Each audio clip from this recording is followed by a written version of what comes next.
¿En dónde estamos parados? Se ha informado de un cese al fuego por razones humanitarias, pero pareciera que la guerra no se detiene mediáticamente, la guerra de narrativas, y creo que es hasta desgastante precisamente esta guerra al otro lado del mundo. ¿En dónde estamos parados? Danos un norte de hacia dónde se va o dónde estamos parados en esta situación. Mira, en el plano geopolítico, y voy a bajar de niveles hasta el plano de la vida cotidiana, pero si me permites, en el plano geopolítico, estamos en el punto en donde Estados Unidos quería tener al mundo.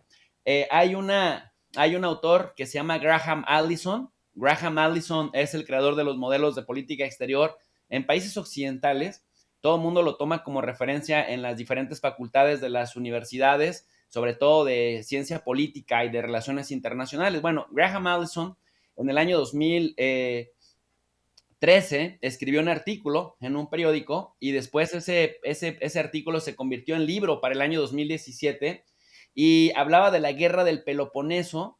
en donde Tucídides advierte de la trampa, y la trampa de Tucídides, esto es bien importante que la gente tome nota, que lo revisen más a fondo posteriormente, porque este teórico Graham Allison, cuando habla de la trampa de Tucídides, hablaba de cómo una potencia que va medio en decadencia se siente amenazada cuando emergen otros posibles competidores y se encuentran en camino de colusión a una guerra.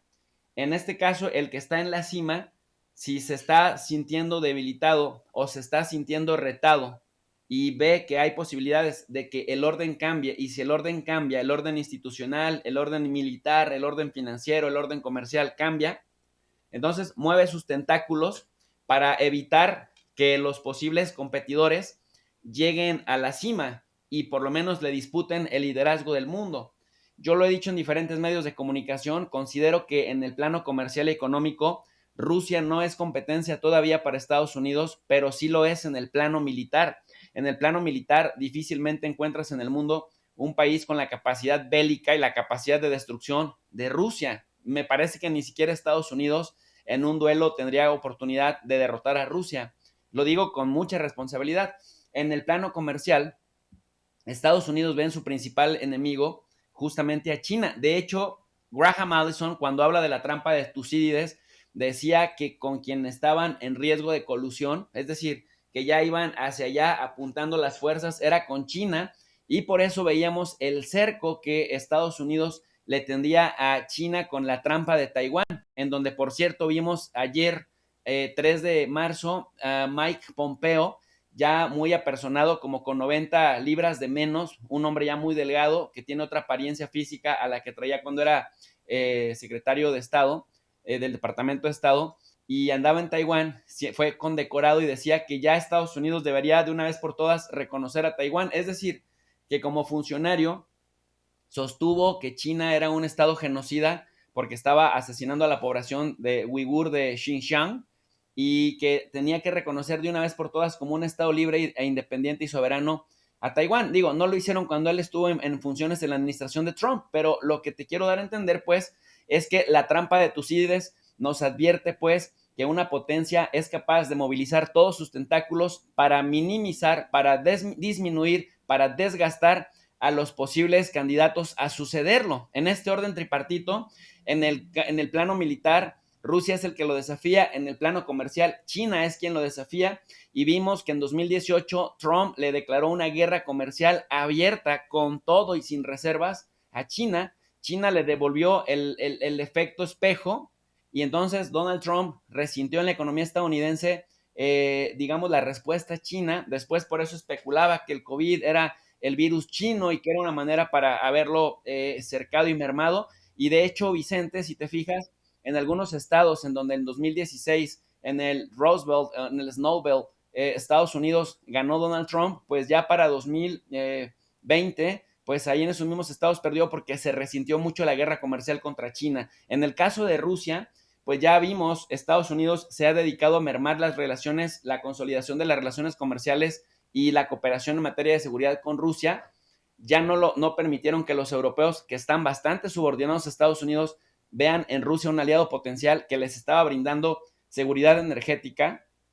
y frustró el Nord Stream 2 y además también frustró el acercamiento comercial en otros ámbitos de la canasta básica. Por eso vemos, querido Vicente, que tienes el petróleo disparado. Por ejemplo, el petróleo Brent está entre 108 y 113 dólares por barril el costo. El petróleo, el West Texas Intermediate está en 103, 104, pero está rompiendo récords hacia arriba. Dicen que menos mal que los panistas, la derecha mexicana, no son apostadores, porque cada que apuestan algo le pierden, porque se dejan llevar más por la ideología que por el cálculo racional bien documentado. Y estos que decían que se apostara por las energías verdes, pues ahora que Rusia le cierre la llave al gas con Europa, que también es algo que Estados Unidos buscaba, mermar para siempre esa relación, para acercar a sus aliados Qatar, a sus aliados Australia y ellos mismos como proveedores principales del gas en el mercado europeo, pues lo van a resentir mucho los europeos, porque ahora se les va a empezar a disparar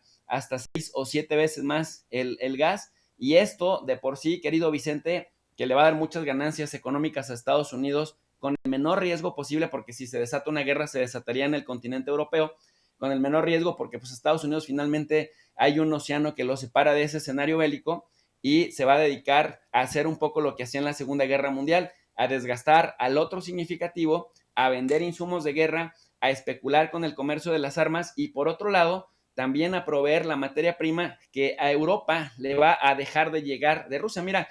Rusia es la potencia mundial de trigo, la quinta parte del trigo que se produce en el mundo se produce en Rusia, y Europa se beneficiaba bastante de eso. Entonces, ahora que Europa mismo se están comportando de manera muy xenófoba con los rusos, que de verdad me parece que incluso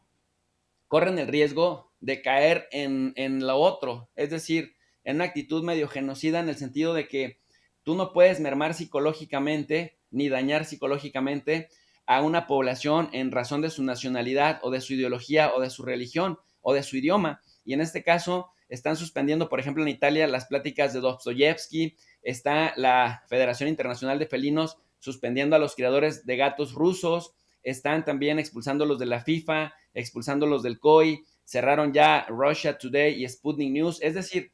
también la embestida es brutal en contra de la población civil. Y dime, querido Vicente, nosotros los civiles no necesariamente, y más en un estado como el Rusia, donde el gobierno es fuerte, los civiles casi no tienen injerencia en las decisiones del Estado como para que se desquiten a la mala con los civiles. Entonces, cuando tú me preguntas cuál es el estado de cosas, el estado de cosas es que en el contexto de la trampa de Tucídides, que ya advertía Graham Allison desde el 2017, y que después Stephen Cohen, este historiador experto en historia moderna de Rusia, decía: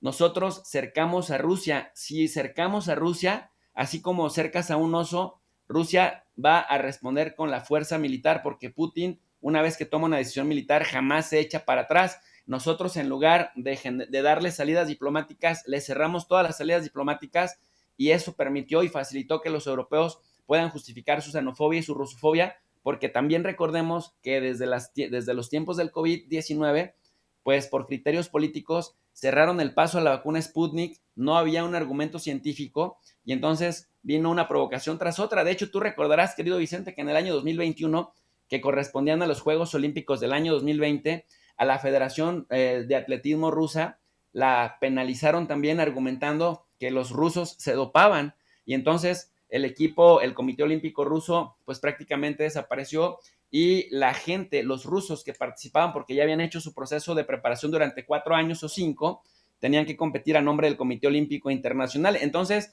la gente piensa que nada más empezó ahorita, la gente piensa que es nada más Ucrania, cuando no tienes un conocimiento geopolítico y cuando no llevas una cronología, una relación de hechos cronológicamente bien establecidos, piensa uno que es del momento, pero es que la verdad vienen cercando y vienen presionando a Rusia desde hace unos años, hasta que prácticamente al quitarle todas las salidas diplomáticas en todos los ámbitos, en el financiero, en el comercial, en el político, en el diplomático, pues terminaron por generar esta reacción que estamos viendo, Vicente. Profe, he leído